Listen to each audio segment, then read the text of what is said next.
नाम नसीरुद्दीन मोहम्मद हुमायूं। जन्म 6 मार्च 1508, काबुल। पिता बाबर, मुगल साम्राज्य के संस्थापक। राज्याभिषेक 1530 ई।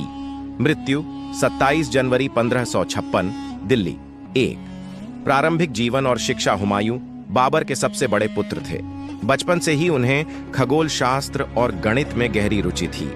वह बेहद सभ्य, दयालु और कला प्रेमी थे, परंतु उनमें रणनीतिक कौशल की थोड़ी कमी थी।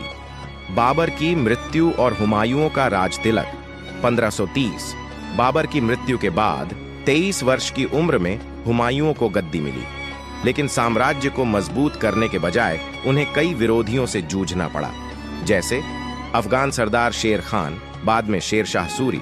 गुजरात के बहादुर शाह अपने ही भाइयों से साजिश, शेर शाह सूरी से हार और निर्वासन 1440। हुमायूं ने 139 में चौसा और फिर 140 में कन्नौज की लड़ाई में शेर शाह से हार खाई और भारत छोड़कर भागना पड़ा।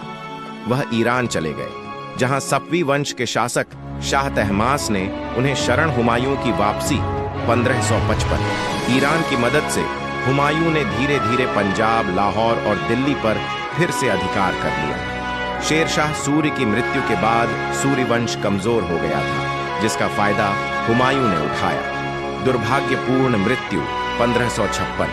केवल 1 वर्ष राज्य करने के बाद 27 जनवरी 1556 को दिल्ली में स्थित शेर मंडल पुराना किला में वे सीढ़ियों से गिर पड़े और उनका निधन हो गया।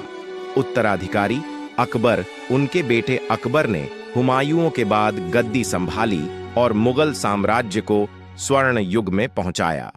हुमायूं की विशेषताएं: वह बहुत धार्मिक, दयालु और कला प्रिय राजा थे।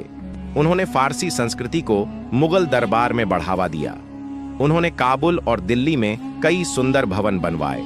दिलचस्प तथ्य: हुमायूं नाम का अर्थ होता है भाग्यशाली, लेकिन उनका जीवन काफी संघर्षपूर्ण रहा। उनकी मौत भी बहुत अजीब और दुखद थी। वे सीढ़ियों से गिरकर मरे जब कुरान पढ़ते हुए खड़े हुए थे। हुमायूं का मकबरा। उनकी मृत्यु के बाद उनकी पत्नी हमीदा बानो बेगम ने दिल्ली में उनका भव्य मकबरा बनवाया, जो आज भी एक प्रसिद्ध ऐतिहासिक स्थल है और यूनेस्को की विश्व